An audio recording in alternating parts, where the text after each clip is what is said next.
Hey guys, welcome to All About UPSC channel, and today we are discussing about chapter number 1 of class 6, which is understanding diversity. So now, diversity का मतलब क्या होता है? अनेकता, ठीक है। और एक लाइन बोली गई है जवाहरलाल नेहरू जी के द्वारा, स्टेटमेंट बोला गया है कि यूनिटी इन डाइवर्सिटी, और ये इंडिया के बेसिस पे, ठीक है। मतलब कि अनेकता में एकता, ठीक है। वो कोई देश है तो वो हमारा इंडिया है ना। डाइवर्सिटी को हम कैसे कैसे इससे पॉइंट्स निकाल सकते हैं। फर्स्ट पॉइंट आएगा फ्रैटर्निटी, ब्रदरहुड, ठीक है, भाईचारा जिसे कहते हैं हम लोग। और प्रियम्बल में क्या है? To ensure there shall be fraternity, okay, to assuring the dignity of an individual and unity and the integrity of nation, ठीक है। ये बताता है कि भाईचारे को हम कैसे रखें, फ्रैटर्निटी प्रियम्बल में ही आता है ना। और सेक्युलरिज्म की डेफिनेशन भी आ जाती है इसमें, कैसे कि liberty of faith, belief and worship सबके पास राइट है क्योंकि डाइवर्स कंट्री है ना। FD फंडामेंटल ड्यूटी में भी कहा गया है कि there shall be cultural diversity, we shall promote harmony, okay. हम हारमोनी भी प्रमोट करेंगे और हमारे यहाँ पे कल्चरल डाइवर्सिटी भी है क्योंकि इंडिया में एक रिलीजन तो रहते नहीं है ना, वर्ल्ड में 8 रिलीजन है और every single of them is practice in India, okay ना। Equal status and opportunity, diversity से ये वर्ड भी निकलता है क्योंकि ये प्रेमबल में भी लिखा हुआ है, ठीक है ना। अब हम बात करते हैं नेक्स्ट चीज़ की, डाइवर्सिटी इन इंडिया ना। India is a country of many diverse, as I see. We speak different languages, various type of food we eat, okay, celebrate different festival and also practice different religions. But actually, if we think about it, we do many things that are similar, except that we do them in different way. Now, how do we explain diversity? See, little more than 200 years ago, or long before when the train or bus car become our part of life, people travel from one part of the world to another, okay, in ship, horse or camel or on foot. Often they went in the search of new land, okay, or new places to settle in, जहाँ पे वो settle हो सकते हैं trade करने के लिए या फिर, ठीक है। तो वो ट्रैवल बहुत लंबे समय के लिए करते थे, ठीक है। अगर वो उनको एक जगह मिल जाती थी तो वो वहाँ पे टाइम तक, मतलब लॉन्ग टाइम तक रुकते थे, देर वक्त तक, ठीक है। तो कुछ लोग जो है अपने घर इसलिए छोड़ देते थे क्योंकि वहाँ पे सूखा पड़ जाता था या उनके पास खाने को नहीं रहता था, ठीक है। और कुछ जो सर्च करते थे काम, ठीक है, काम ढूंढते थे, इस वजह से वो, या फिर वॉर हो जाती थी वहाँ पे जहाँ वो रहते थे, है ना। Not only do people have different clothing and eating habits, okay, but even the kind of work they do are different. Obvious सी बात है. In cities, it is often easy to forget how closely people's lives are tied to their physical surrounding.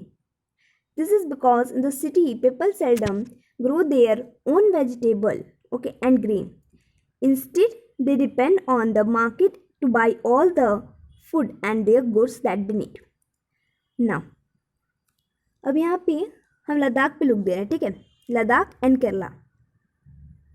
Ladakh is a desert, okay, in mountainous in the eastern part of Jammu Kashmir. Very little agriculture is possible there since this region does not receive any rain and it's covered with snow for a large part of year, okay. There are very few trees that can grow in the region. For drinking water, people depend on the melting snow during the summer month, okay. People here keep sheep and goats, okay. The goats in this region are special because they produce pashmina wool. This wool is priced and pashmina shawls cost of lot of money. The people in the Ladakh carefully collect the wool of the goat and sell this to trader from Kashmir. Pashmina shawls are chiefly woven in Kashmir, ठीक है, ये कश्मीर में ही मिलता है, ठीक है, बनता है. The people eat meat and milk product like cheese, butter, and each family owns some goat, okay, cows, does, like yak cows. Being a desert did not mean that Ladakh did not attract its share of trader. It was considered a good trade route as it had many passes through which caravans traveled to what is today called Tibet. These caravans carried textile and spices and raw silk and carpets. Now, Buddhism जो है वो rich किए थे तिब्बत या लद्दाख. ठीक है, लद्दाख में. लद्दाख को हम लोग लिटिल तिब्बत भी कहते हैं. यहाँ पे क्वेश्चन बन सकता है प्रीलिम्स का. Islam was introduced in this region more than 400 years ago. Okay, and there is a significant Muslim population. ठीक है, लद्दाख का जो ट्रेडिशन है वो बहुत रिच है. ठीक है, वहाँ यहाँ पे सॉन्ग्स और पोएम भी हैं जो कि लोकल वर्जन में तिब्बतियन के, जिसे हम लोग नेशनल एपिक भी कहते हैं, जिसका नाम है केसर सागा. ठीक है, कि परफॉर्म होता है और संग होता है बोथ मुस्लिम एंड बुद्धिस्ट के द्वारा. नाउ, केरला. केरला एक स्टेट है इंडिया का, साउथ इंडिया का. ठीक है, ये वेस्ट कॉर्नर में है साउथ इंडिया. ठीक है, it is surrounded by sea. Okay, on one side and hills on the other. Cloves and cardamoms are grown on the hills. Okay, hills पे ग्रो करते हैं. And it is the spices that are made this region an attractive place for trader.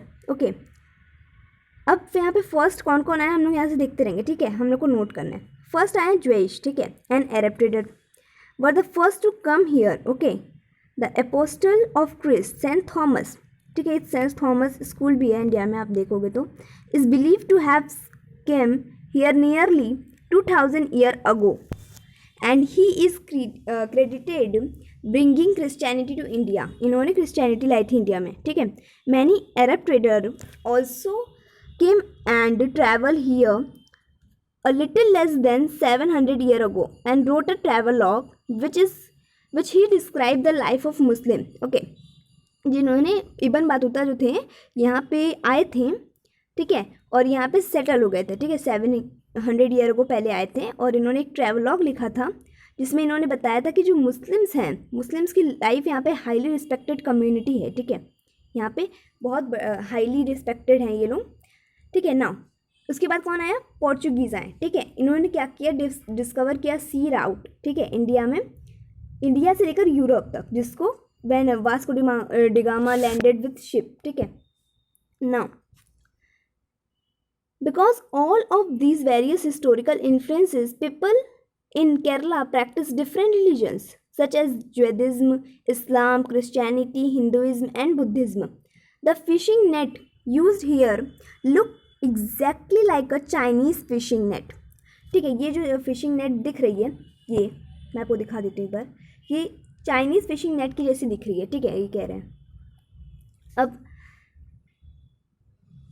Now net and are called cheena vala. जो ये net है ये चीना वाला के नाम से जाना जाता है. ठीक है, even the utensil used for frying is called cheena chatti and it is believe that the word cheen could come from China. जो चीन वर्ड है ये चाइना से आया. The fertile land and climate are suited to growing rice. ठीक है, यहाँ पे राइस बहुत ज़्यादा ग्रो होता है और मेजॉरिटी ऑफ पीपल राइस खाते हैं, फिश खाते हैं एंड वेजिटेबल खाते हैं यहाँ पे. ठीक है, now this is boat race. Okay, boat race is an important part of Onam festival celebrated in Kerala. It is also coming exam I think. Now, while Kerala and Ladakh are quite different in terms of their geographical feature, the history of both regions has seen similar cultural influences. ठीक है, केरला और लद्दाख बहुत different है ना, geographical feature से देखा जाए और हिस्ट्री से भी. तो बोथ रीजन्स में जो कल्चर है वो क्या बोलते सिमिलर है, बट है ना. Both reasons were influenced by Chinese and Arab traders. दोनों रीजन चाइनीज़ और अरब ट्रेडर्स के साथ इन्फ्लुएंस हुए हैं. It was the geography of cultivation it was the geography of Kerala which allow for the cultivation of spices and the special geographical location of Ladakh and its wool. Okay, that drew traders to these regions. Thus, history and geography are often tied, okay, in the cultural life of a region. Now, the influence of a diverse culture is not merely a thing of past. Our present life are all about moving from one place to another place for work. ठीक है, हम लोग काम के लिए इधर उधर जाते हैं. With each move, our cultural tradition and way of life slowly become part of the new place where we are. Okay. सो हम लोग किसी जगह पे काम के लिए जा रहे हैं, सपोज करो कि हम लोग दिल्ली में रहते हैं, आप दिल्ली में रहते हो, आप जा रहे हो केरला में, तो आप काम के लिए जा रहे हो वहाँ पे, फिर आप वहाँ के एडेप्टेशन में आ जाओगे, वहाँ पे एडेप्ट हो जाओगे वहाँ के कल्चर से, वहाँ की चीज़ों से, ठीक है। तो यही बोलना चाह रहा है ये, ठीक है। Now similarly in our own neighbourhood, okay, we live close to people from several communities. Our daily life are about the way in which we do things together, okay, and hear story about each other lives, custom and traditions. Now unity in diversity, मैंने कहा था ये जो statement है ये जवाहरलाल नेहरू जी के द्वारा बोला गया है ना। अब इंडिया की जो डाइवर्सिटी है वो एकदम रिकॉग्नाइज्ड है, इंडिया की स्ट्रेंथ है, कहते हैं ना कि इंडिया की स्ट्रेंथ है, इंडिया की डाइवर्सिटी है। When the British rule in India, women and men from different cultural, religions और regional background came together to oppose them. जब ब्रिटिश ने रूल किया था तो सारे कम्युनिटी वाले जो भी हिंदू हों, मुस्लिम हों, क्रिश्चियन हो, सब मिलके एक साथ आ गए थे, है ना। अपोज किया था सब ने इंडिया फ्रीडम मूवमेंट के लिए, ठीक है, इंडिया की फ्रीडम के लिए, इंडिया की आज़ादी के लिए। Had thousand of people of different background, बहुत सारे अलग अलग बैकग्राउंड के लोग थे। They work together to decide joint action, they went to jail together, ये लोग जेल भी गए थे, है ना, इन्होंने एक साथ काम किया था, जेल भी गए थे, इन्होंने फाउंड भी किया था different ways to oppose British, ठीक है, बहुत सारे इन्होंने रास्ते अपनाए थे, ठीक है। Interestingly the British thought they could divide the Indians because they were so different and then continue to rule them, but the people show how they could be different and yet be united in their battle against British. British सोचता था कि divide and rule का हम लोग फंडा अपना देते हैं, लेकिन ऐसा नहीं हुआ। हमारे यहाँ के जो लोग थे वो एक साथ हो गए और इनके जो डिवाइड एंड रूल का जो इनका सपना था उसको तोड़ दिया, है ना। अब यहाँ पे एक सॉन्ग है, ठीक है, जो कि जलियांवाला बाग मैसकर यानी जलियांवाला बाग हत्याकांड के लिए अमृतसर में जो कि है पंजाब में, उसके लिए है, ठीक है। In which a British general opened fire on a large group of unarmed and peaceful people, सब गैदर हुए थे, है ना, एक पार्क में जलियांवाला बाग में। तो वहाँ पे पीसफुल पीपल को मतलब किल कर दिया गया उन लोगों को, है ना, मैन वुमेन हिंदू सिख सबको, ठीक है, ये दिखाने के गरीब अमीर है सबको किल कर दिया गया, है ना, जो कि एक साथ इसलिए खड़े थे क्योंकि वो ब्रिटिश के वो कर रहे थे, प्रोटेस्ट कर रहे थे उसके लिए, ठीक है। This song was composed and sung to honor the memory of those brave people. Now, song and symbols that are emerged during the freedom struggle serve as the constant reminder of our country rich tradition of respect for diversity. जो song है, symbol है, ये emerge हुआ था हमारी freedom struggle के लिए, ठीक है, हमारी आज़ादी के लिए। Serve as the constant reminder of a country, ठीक है, rich traditions of respect for diversity, ठीक है। क्या आप जानते हैं इंडियन फ्लैग की स्टोरी? सो इसकी स्टोरी क्या है? It was use as a symbol of protest against the British by the people everywhere, और ये बाद में हमारे जो है कंट्री का फ्लैग बन गया। जी जवाहरलाल नेहरू जी की एक बुक है डिस्कवरी ऑफ इंडिया, इन्होंने इसमें कहा है कि India unity is not something okay imposed from the outside, but rather it was something deeper, okay, and within its fold. The widest tolerance of belief and custom was practiced and every variety acknowledged and even encouraged. So it was Nehru who coined the phrase unity in diversity, as I say, ठीक है। और India का जो national anthem है ये compose किया गया है रविंद्रनाथ टैगोर जी के द्वारा, ठीक है, जिन्होंने, और is another expression of unity of India, ठीक है। नाउ जन गण मन है इंडिया का नेशनल एंथम, मैं आपको बता दूं अगर आपको नहीं पता हो तो। और ये जो कुछ क्वेश्चंस हैं ये आपको सॉल्व करने हैं, अगर ठीक है, अगर आपको नहीं आएगा तो आप कमेंट बॉक्स में लिख सकते हो, मैं उस क्वेश्चन को अगले क्लास में डिस्कस करूँगी, ठीक है। अदरवाइज आप लोग इसे सॉल्व कर सकते हो, है ना। नाउ मैं आपको सोशल साइंस पढ़ाऊँगी, ठीक है, तो आप रिकॉर्डेड बोर्ड पे क्लासेस देखते रहिएगा। मैं यूपीएससी के लिए एक बैच भी ला रही हूँ क्लासेस, जो कि इंडियन पॉलिटी एंड गवर्नेंस है, ठीक है, पॉलिटी के लिए, जिसमें हम लोग आर्टिकल्स प्रीएम्बल सब कुछ पढ़ेंगे, ठीक है, हिस्टोरिकल बैकग्राउंड, कैसे हमें आज़ादी मिली, क्या हुआ, ठीक है, ये all about. Now if you like this video then please hit the like button, and don't forget to subscribe my YouTube channel, which is all about UPSC. And if you want any other video, then please comment in comment section, and take care. Bye bye.